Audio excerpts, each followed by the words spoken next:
kuulate Türi valla taskuhäälingut. Tähelepanu. Algab jälle järjekordne Türi valla taskuhääling. Mul on hea meel, et täna oleme saanud kokku Väätsa rahvamajas. Ja tänase saate külalised on meil siis Väätsa rahvamaja juhataja Rait Pilipenko. Tervist! Tervist!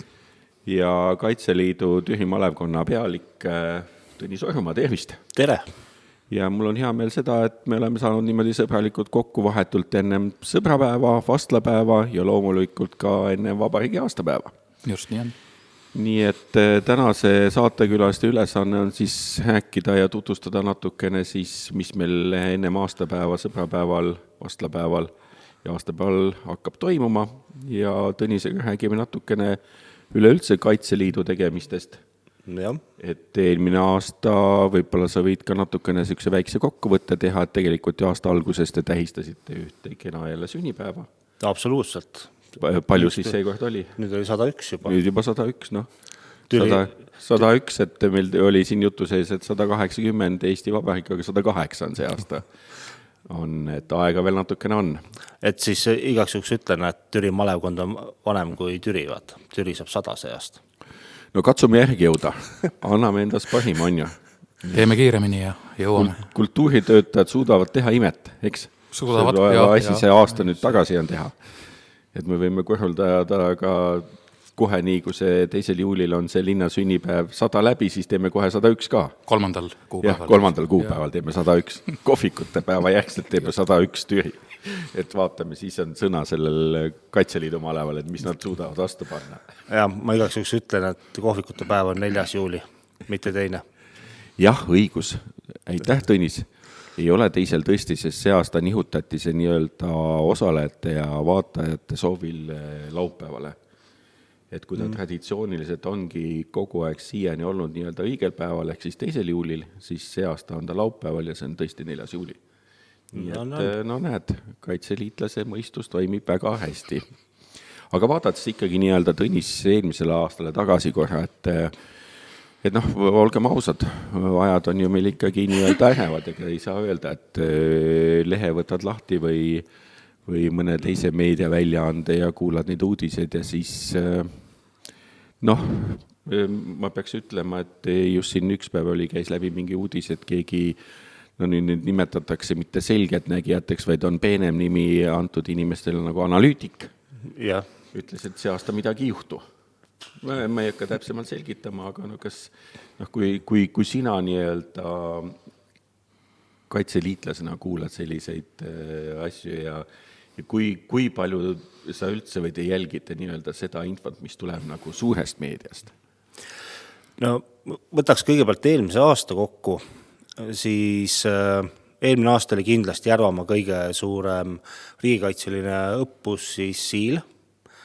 Ehk siis, kus me harjutasime tegelikult täpselt seda sama Järva maakonna siis, ütleme niimoodi, sisekaitseoperatsiooni, ehk siis see, mis on tagaala, nii nagu me Järvamaa oleme siin keset Eestit. Ja tegelikult samal ajal olid ju nii-öelda see Järvamaa kaitse nii-öelda esimene liin, tegelikult oli ju ka meie maakaitsekompanii tegevuses ja see oli siis nii-öelda siis jõejoonel ehk siis riigipiiri ja selle poole peal tegemas erinevaid väljaõppeüritusi ja selles mõttes, et sellega võib-olla selle Siiliga, mida kõik siin nägid ja said osa ka, kes rohkem, kes vähem, oleks siis nagu selles mõttes, et suurõppusena võib-olla kõik, aga tegelikkuses ega see nii-öelda õppus on tegelikult see hetk, kus hinnatakse.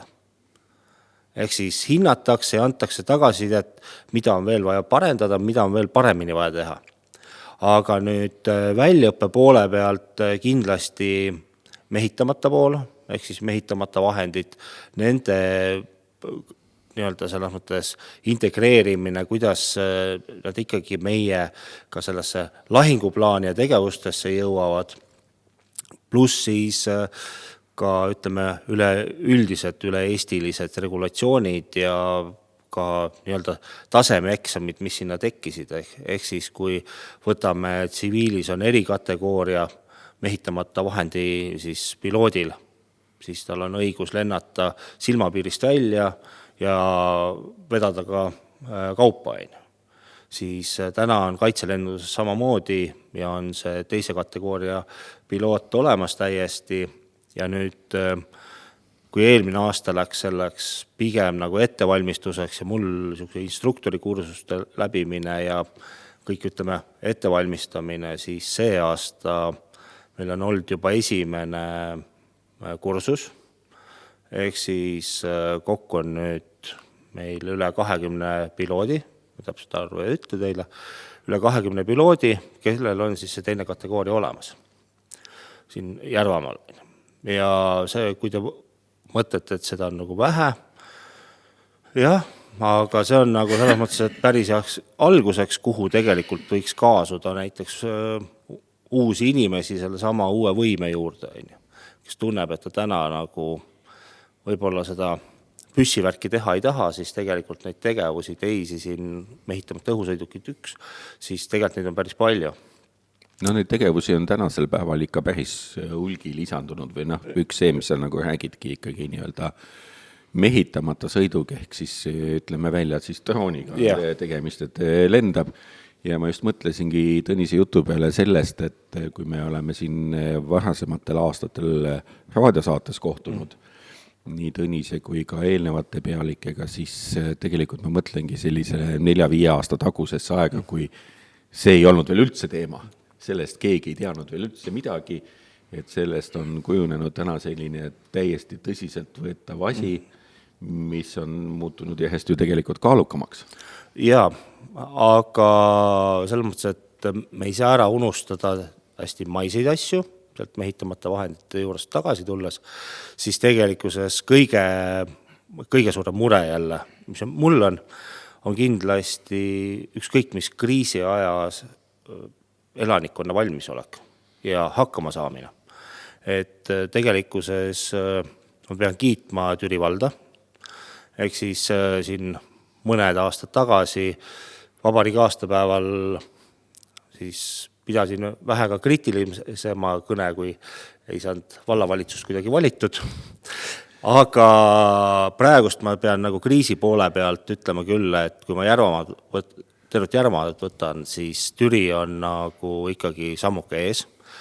Ja just sellega, et on täna meil ka spetsialist tööl, kes siis aitab tegelikult just neid sammu korteriühistuid, kogukondasid, kuidas oma kriisiplaanide ja asjadega hakkama saada. Sest nii-öelda selline mantrana korrutan igal pool, et kui te võtate selle, et kas magada kodus või magada Türi spordijoones ja see ühele korteriühistule läheb maksma 900 eurot pluss bensiin, ehk siis täna võiks igaüks mõelda sellele, et kuidas investeerida sellesse, et see soevesi, mis katlamajast jõuab teie keldrisse, et see soevesi ka teil mööda maja ringi liiguks ja korterid soojad oleksid. See on üks pool, teine, ja selle kohta tuleb samamoodi Päästeametil ju meede välja, ehk siis Päästeamet tegelikult annab korteriühistutele selle raha. Ja teine meede, mis on varjumiskoht, siis tegelikult see on juba täna, peaks olema juba avalik ja võimalik samamoodi korteriühistutel taotleda seda. Ehk siis kõigil on võimalus riigi raha eest välja ehitada endale need ruumid. Ehk siis see on tegelikult täna, mida me Kaitseliidu, pääste, politseiga üheskoos üritame nagu ka väga tugevalt inimesteni viia, et meist kõigist endist hakkab see pihta see kaitse, et ei ole, et kuskilt kaugemalt keegi tuleb kaitsma meid, aga järvakat me peame ise kaitsma ja ise peame valmis olema. Ja see on nagu kõige suurem tänane suund, kuhu nagu me oma ressurssi ka paneme. No ma täiendan nüüd siin Tõnise juttu ja ütlen, et ühel järgmistest nii-öelda podcasti saadetest ongi meil kindlasti külla tulemas vallavanem Sulo Sähkinen, kes siis võtab kaasa selle spetsialisti, nagu sa ütlesid, et kriisivalmiduse spetsialist asus Türi valda tööle eelmise aasta sügisel, eelmise aasta lõpul, et nüüd on ta oma arvan kenasti kohanenud ja tal on ka need plaanid asjad olemas, et ühte nüüd ma kujutan ette, kas veebruari lõpu või märtsi alguse saatesse on nad tulemas ja nad räägivad juba siis ise, et millised on nii-öelda vallavalitsuse plaanid selles osas. Et seal käib, ma usun, ka teie vahel ka nii-öelda selline ja ka Päästeametiga tihe koostöö. Ja absoluutselt. Ja. Aga räägime nüüd veel sellest väljaõppest, mida sa ka siin mainisid, et tegelikult on, sa ütlesid, et üks koolitus on juba olnud ja tegelikult üks on vist ju ka kohe-kohe tulemas. Ja nüüd tegelikult on 2 koolitust kohe-kohe tulemas. Üks koolitus, mis on avatud kõigile ja on siis tegelikkuses jällegi Järvamaa mehe juurtega Järvamees, siis Taavi Kotka poolt ellu kutsutud Kurikotkas, mis on samamoodi tegelikult nii Kaitseliidu kui Kaitseministeeriumi partner ja koostöölepingu alusel tegelikult seda programmi veetakse. Ja see on see koht, kus kõigil inimestel on võimalik tulla ja proovida teha alates siis tubasest lennust FPV drooniga kuni õues siis täpis kukutamiseni välja. Ehk siis saate ise proovida ja loomulikult sinna juurde ka natuke kogu sellest droonindusest ja kõigest juurde kuulata. See on üks pool, see on see, mis on kõigile väljapoole nagu pakkuda ja sealt on tegelikult võimalus kohe teil ka ju kaasa hüpata, et kui ma tahangi sellega tegeleda ja küsida, kuidas Kaitseliidus ja kuidas üldse saaks panustada. Et see on see nii-öelda meie kõigi nagu võimalus, kuidas me saame proovida. Ehk siis ütlen ausalt, see droonindus ei ole kõigi jaoks ja loomulikult sellepärast, et igal inimesel on erinevad tunnetused, kes mängib pilli hästi, siis tegelikult peaks saama nagu drooni lendamisega väga hästi hakkama. Sellepärast, et seal on samamoodi selle FPV drooniga just, et sa seda suudad õhus hoida ja suudad sellega siis lennata. Et see on üks pool, teine pool on see, et mida sa sealt pildi pealt näed, kas sa saad aru, kus sa oma asukohaga oled. Ehk siis tegelikult see sama topograafia, mida on vaja seal selleks, et sa sealt metsast välja tuled, siis tegelikult lennuvahendiga pead sa ka aru saama, kus kohas sa oled. Sest meie ju kuidagi niisuguses GPS-i tingimustes lennata ei saa, ehk siis seda GPS-i meil ei ole. Autopiloot ei ole? Ei, ehk siis... Sa pead ise sellega hakkama saama. Jaa, sa pead ise nägema, kus sa oled ja ise aru saama, kus sa oled. See on nagu see kõige tähtsam pool. Ehk siis, kui muidu võtame niisuguse... ütleme täna tsiviilrahu tingimustes, kus meil GPS ei jammita, siis tõused drooniga õhku ja siis uitad seal ringi. Vaatad ülevalt alla ja tegelikult GPS näitab ka, et kus su kodu on ja kõik. Aga kui sa seda kõike ei näe, siis selleks on vaja tegevused, et sa oskaksid tagasi lennata, oskaksid märke lugeda, kus sa asud. Et kõik see poole. Ja siit kui nüüd Kaitseliidu poole peale minna, siis tuleb märtsis teise kategooria jällegi koolitus järgmine.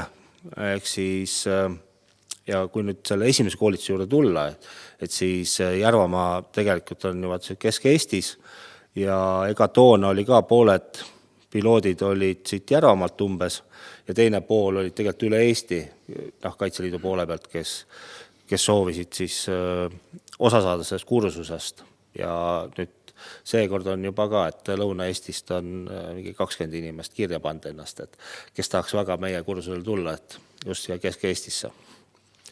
Kesk-Eestis on ju lihtsalt hea kokku saada ka.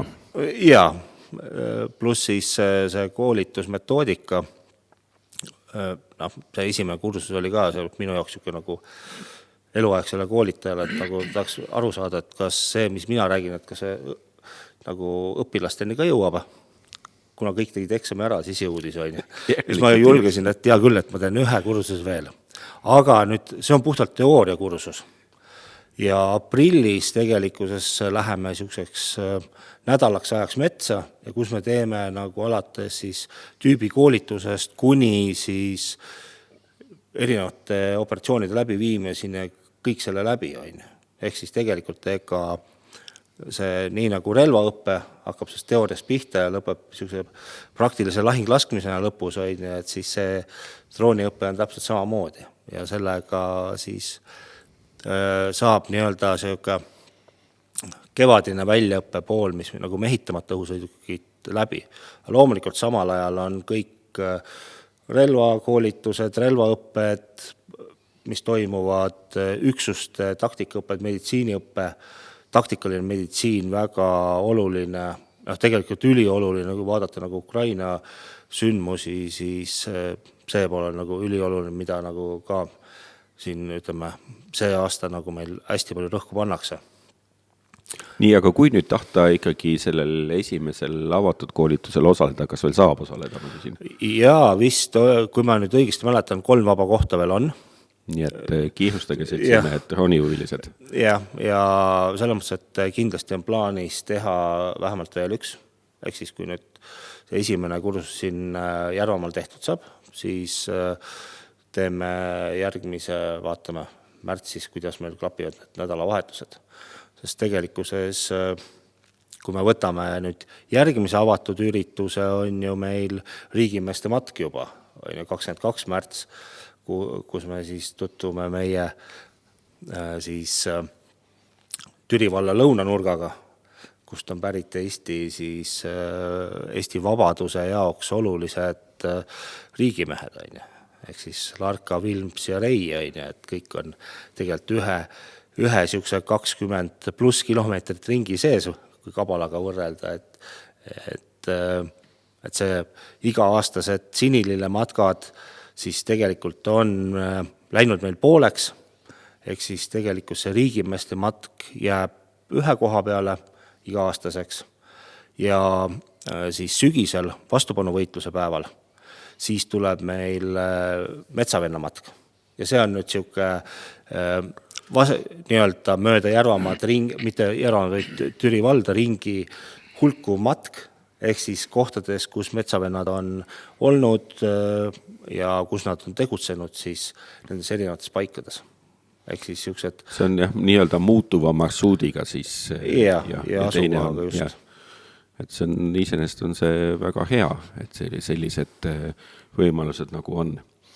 Aga tahtsid sa, Tõnis, veel midagi lisada, et ma mõtlen, et vahepeal peab nagu Raidile ka sõna andma, et tegelikult on teil nagu selline ühisosa ka tulemas, et 24. veebruari ja ennem seda toimuvad nii-öelda Eesti Vabariik 108 sündmused, et kus ju tegelikult ju Kaitseliit ja teie konkreetselt ka Türi malevkonnaga ju osalete ju alates just hommikustest lipuheiskamistest kuni päevaste nii-öelda sündmusteni, mis toimuvad, siis meil ju traditsiooniliselt Lõõlas ja Türil kesklinna kalmistul, nii et vabadussamba juures ja see lõpeb vist siis ka Oisus ja ikkagi käiakse nii-öelda nende 3 riigimehe kodukohtades ka. Pluss Oisu ja tegelikult, kui me sinnani jõuame, siis räägime nagu täpsemalt, aga jah, et vahepealt kultuuriteateid, kultuurisõnumeid, mis on nii-öelda eestlaseks olemise juures üks teine väga oluline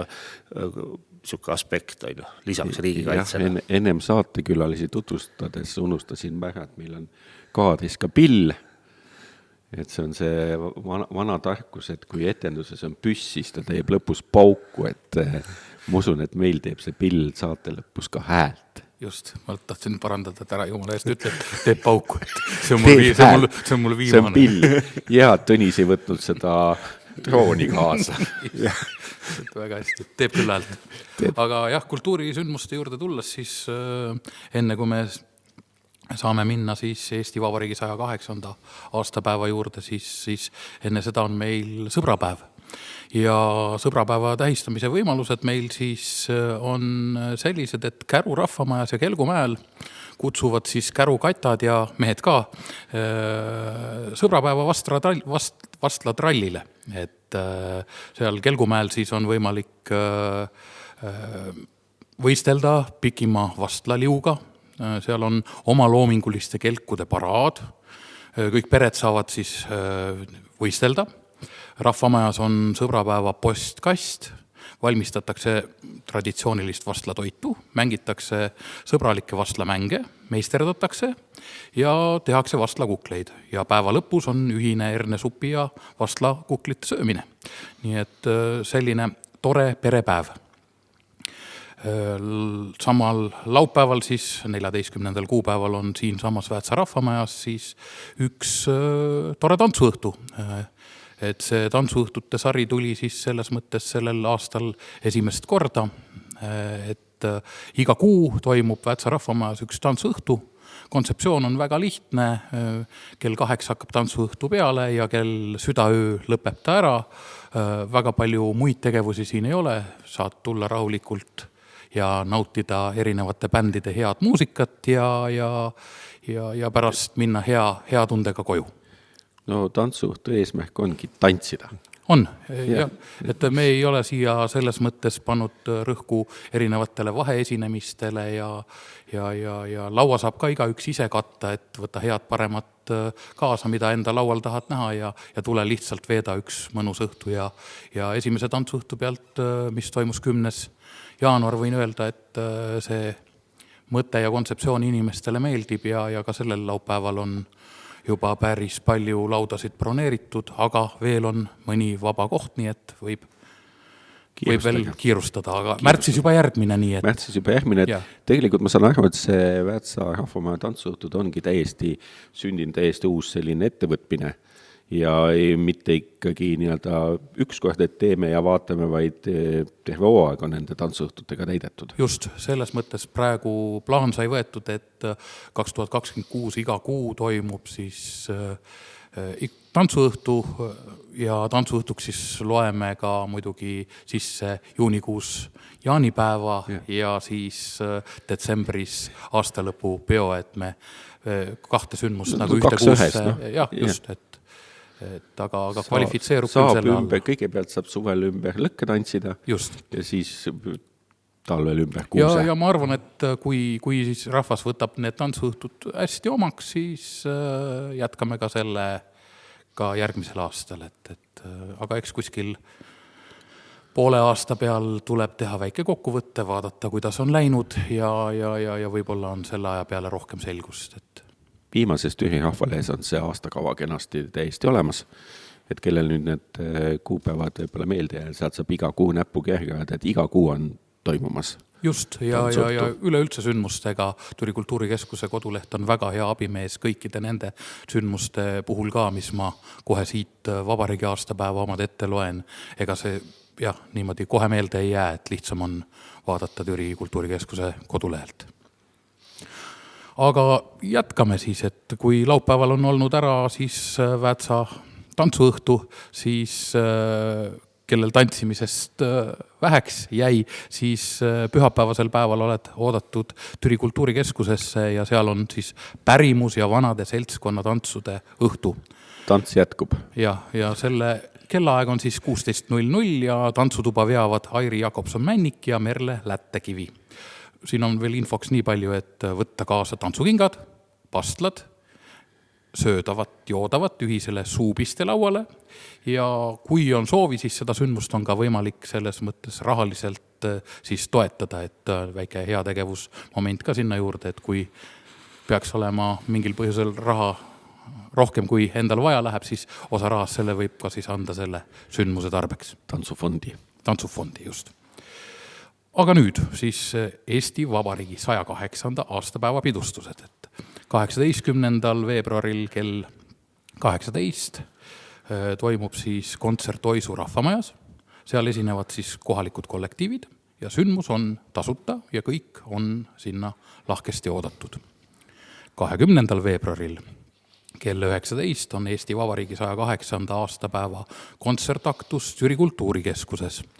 Seal tunnustatakse siis Türi valla aastategu ja aastategijat 2025 ja kuulutatakse välja Türi valla aastaküla 2025 aasta.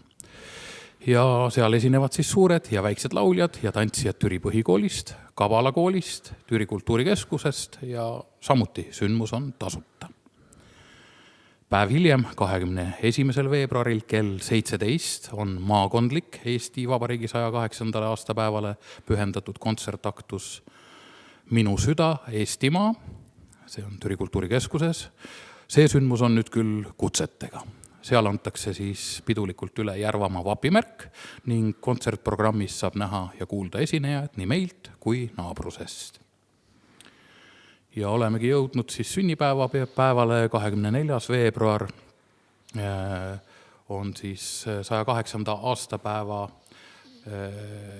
tähistamine Kärus, 7.30 siis pidulik lipuheiskamine Käru keskväljakul, vabadussõjas langenutele pärja asetamine Käru kirikus ja mälestushetked Käru kalmistul. Samuti on siis lipuheiskamised Oisus, Laupal, Türil, Lõõlas ja Käru juba sai mainitud. Said nüüd kõik öeldud, eks ju? Just, et kontrolli. Jaa, täiesti õige, et siis omalt poolt sinna lisan juurde, et tegelikult tulge ka inimesed, et meil on võimalus vabas Eestis heisata see Eesti Vabariigi lipp. Ehk siis meil on võimalus hommiku laulda hümni oma lipule, oma vabariigi sünnipäevale. Me ei pea tegema seda kuskil salaja okupatsioonitingimustes, et näitame kõigile, et tegelikult see loeb meile. Ja see 7.30 hommikul, nii nagu öeldi, siis kõikjal on olemas kaitseliitlased, noorkotkad, naiskodukaitsjad, kes siis seda lipu heiskamist läbi viivad ja loomulikult tulge ja osalege.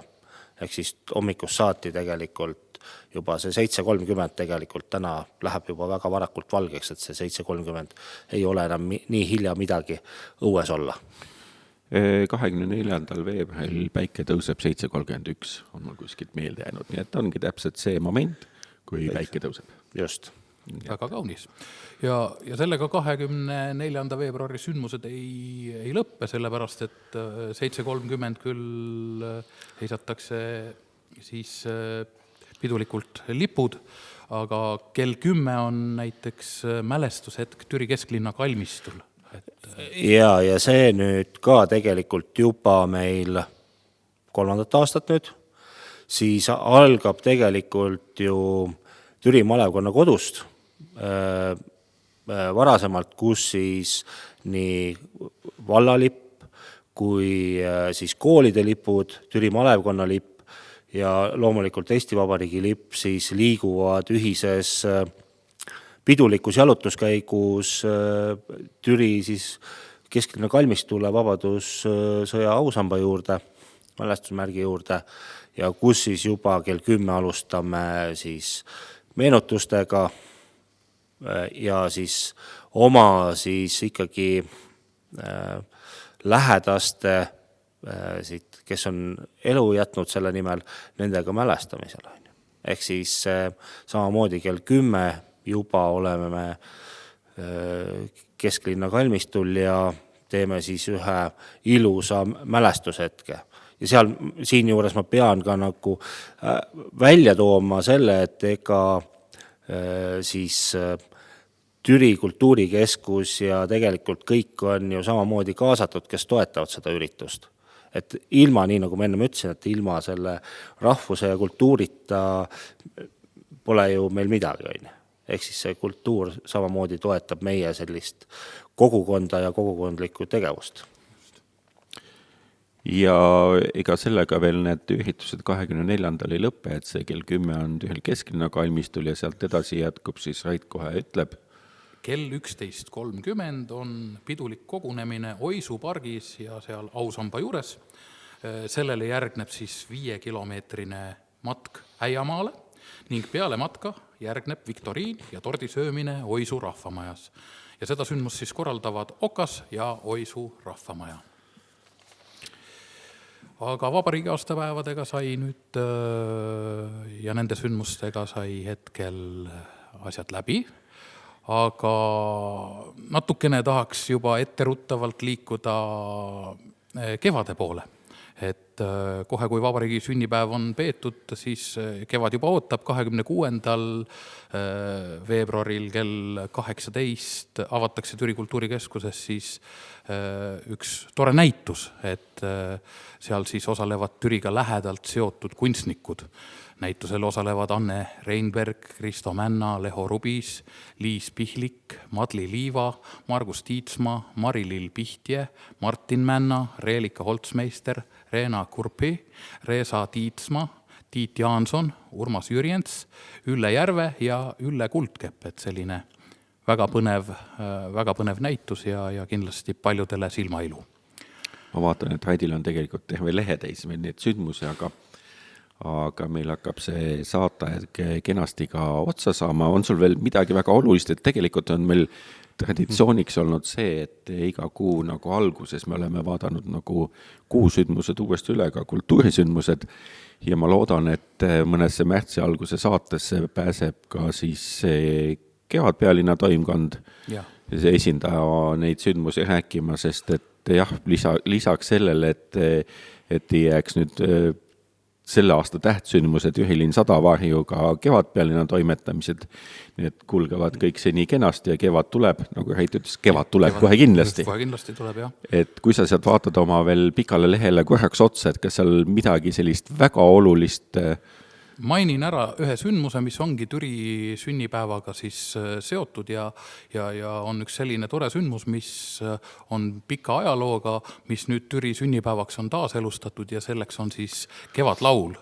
Et see toimub 2. mail Kultuurikeskuses ja keda see kõnetab, siis olge head, leidke üles ja kindlasti soovitan sulle ka teed, et selle sündmuse eestvedajad võiks kutsuda ka kindlasti podcastile, et see sündmus tundub selline põnev, et see ei ole meie Türi enda asi ainult, vaid see on selline vabariiklik lauluvõistlus, millest võiks saada jälle võib-olla traditsioon, et jah, see lauluvõistlus toimus sellistel aegadel, mida isegi mina 15 aastat... Aastatel 2002 ja 2007. Jah, see oli nüüd juba 25 aastat tagasi põhimõtteliselt. Just, aga Türi sünnipäevaks väga ilus kingitus. Ja etteõhtavalt ma võin öelda ka seda, et linna sünnipäeva raames peaksid tulema siis minu teada aprillis, mais, juunis, võib-olla isegi juba algavad märtsis nii-öelda linna sünnipäevale pühendatud vestlusõhtud iga kuu 2 kolmapäeval, aga see kava nii-öelda täpsustub ja täieneb.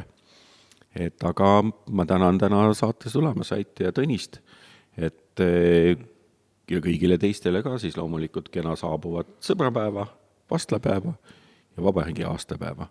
Meie tervitame ja nagu me lubasime, siis saate lõpus pilde pealt, et ehk siis üks väike muusikapala jääb siia saate lõppu kõlama, et järgmisel korral juba uued teemad, et olge mõnusad ja kuulame nüüd head muusikat. Muideks ma ei saa mainimata jätta, et Vätsa Rahvmaa saab ka hommikul väga head kohvi. Ja.